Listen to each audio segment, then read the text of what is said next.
Dear student, this is the second lecture of the French Revolution. इस lecture में हम how a subsistence crisis happens, the struggle to survive and a growing middle class envisages in to privilege के बारे में जानेंगे। तो आइए जानते हैं किसी भी देश में सबसिस्टेंस क्राइसिस कैसे होता है। The course of A subsistence crisis. First दिया हुआ है खराब फसल। उसके बाद क्या होता है कि उस देश के सबसे गरीब अब रोटी नहीं खरीद सकते, और जब वो रोटी नहीं खरीद सकते तो उस देश में रोग और महामारी होगा। यानी उस देश में जब खराब फसल होगी तो वहाँ पे अनाज की कमी होगी। फिर क्या होगा? फूड की प्राइस में वृद्धि। फिर उसका इफ़ेक्ट सबसे गरीब अब रोटी नहीं खरीद सकते। फिर क्या होगा? उनका शरीर कमज़ोर हो जाएगा। फिर या तो उस देश में लोग बीमारी से मर जाएंगे या तो महामारी से। फिर मरने की जो संख्या है वो बढ़ते चला जाएगा।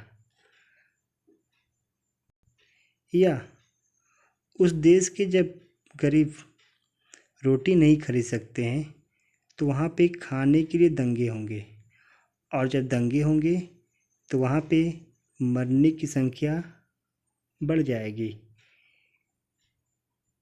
यानी हम कह सकते हैं कि वर्ल्ड में किसी भी देश में किसी भी तरह का क्राइसिस से सबसे ज़्यादा जो नुकसान होता है वहाँ के गरीबों को। यानी क्राइसिस के इफ़ेक्ट रिच पीपल पे ना के बराबर होता है, लेकिन गरीबों पे सबसे ज़्यादा होता है।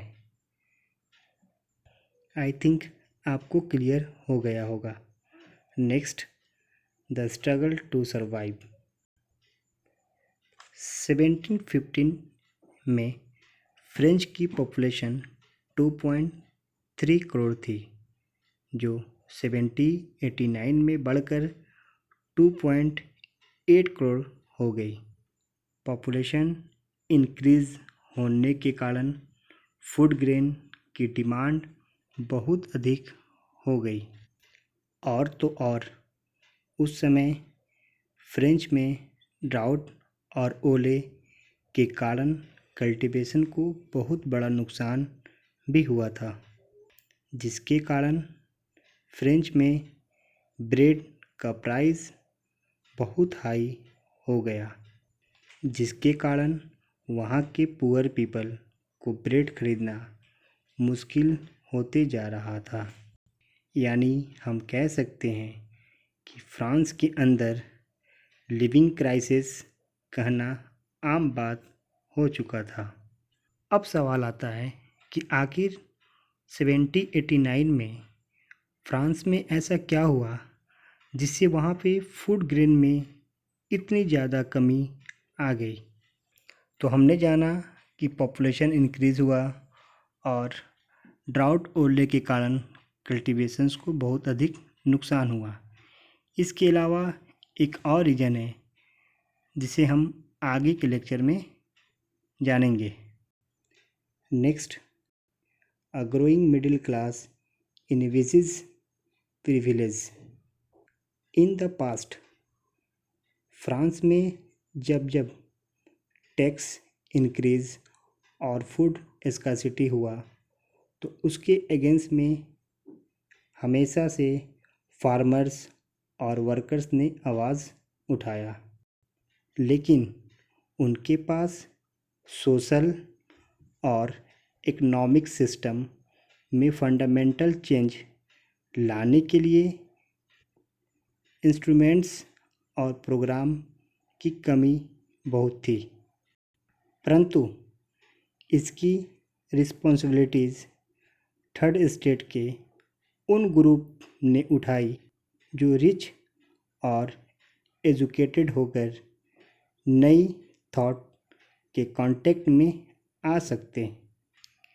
18वीं सेंचुरी के आसपास वर्ल्ड के कैपिटल मार्केट में वूल और सिल्क की डिमांड बहुत हाई था, जिसको देखते हुए फार्मर्स और वर्कर्स ने शिप और सिल्कवर्म पालना शुरू कर दिए, जिसका रिजल्ट यह हुआ कि ऊन और सिल्क का production day by day increase होने लगा, जिसे रिच पीपल खरीद लिया करते थे या उसे एक्सपोर्ट कर दिया जाता था।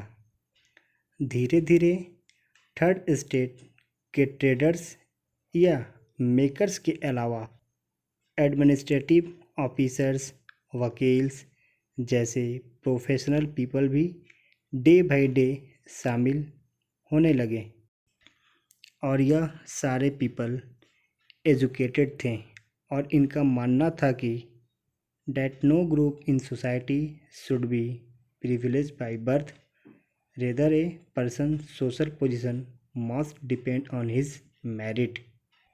और यह idea a society based on freedom and equal law and नीच पर आधारित सोशल की यह परिकल्पना जॉन लॉक, जे रूसो जैसे फिलोसफर ने रिप्रेजेंट किया। जॉन लॉक ने अपने किताब टू ट्रीटिसेस ऑफ गवर्नमेंट में लॉक ने राजा के डिवाइन और ऑटोक्रेटिक रूल्स के थॉट का खंडन किया। और तो और Rousseau carry the idea forward the proposing a form of government based on a social contract between people and their representative। यहाँ तक कि in the spirit of the law में मॉन्टेस्क्यू ने गवर्नमेंट के पावर लेजिस्लेटिव, एग्जीक्यूटिव और judiciary के बीच divide की बात कही, और इसे 1748 में पब्लिक किया गया था। जब यूएसए में 13 कॉलोनी ने ब्रिटिश से खुद को आज़ाद डिक्लेयर किया, तो वो भी इस मॉडल की सरकार बनी। जो फ्रांस के पॉलिटिकल थिंकर्स थे, उन्होंने the American constitutions and it's guarantee of individuals rights was an important. जो फिलोसफर्स की आइडियाज़ वो सैलून, कॉफ़ी शॉप में हमेशा डिस्कस होता रहता था, यहाँ तक कि न्यूज़पेपर और बुक के द्वारा भी फैलाने लगा, जिससे वहाँ के पीपल पढ़ते थे। न्यूज़पेपर को पब्लिक प्लेस में तेज पढ़ा जाता था, ताकि जो अनएजुकेटेड हैं वो बातों को सुनकर समझ जाएं। यानी हमने इससे पहले कहा था कि फ्रांस में सबसिस्टेंस क्राइसिस की एक वजह हम आगे के लेक्चर में बताएंगे। तो आई थिंक आपको क्लियर हो गया होगा कि उस समय जो थर्ड स्टेट के लोग थे, जो कल्टीवेशन से जुड़े हुए थे, वो कल्टीवेशन को छोड़कर शिप और सिल्क वर्म को पालना शुरू कर दिए। चूँकि मैंने बताया कि उस समय वर्ल्ड के कैपिटल मार्केट में ऊन और सिल्क का डिमांड बहुत अधिक था। एक ये भी वजह था फ्रांस में क्राइसिस आने का कि वहाँ के फार्मर्स एकाएक खेती करना छोड़ दिए। अब सवाल आता है कि जो फिलोसफर्स की आइडिया था वो डे बाय डे फ्रांस के अंदर पॉपुलर होते चला गया, जिससे थर्ड स्टेट के लोग के अंदर चेंजिंग आने लगा। तो क्या आपको लगता है लुई 16 ने क्या किया होगा? या चुपचाप बैठ के लुई 16 ये चेंजिंग देखता होगा? तो आइए जानते हैं। Louis 16 plan to impose further taxes to be able to meet the expense of the state generated anger and protest against the system of privilege। इस लेक्चर के लिए बस इतना ही। नेक्स्ट लेक्चर में हम the outbreak of the revolutions के बारे में जानेंगे।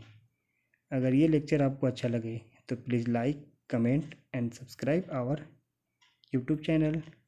Thank you for watching.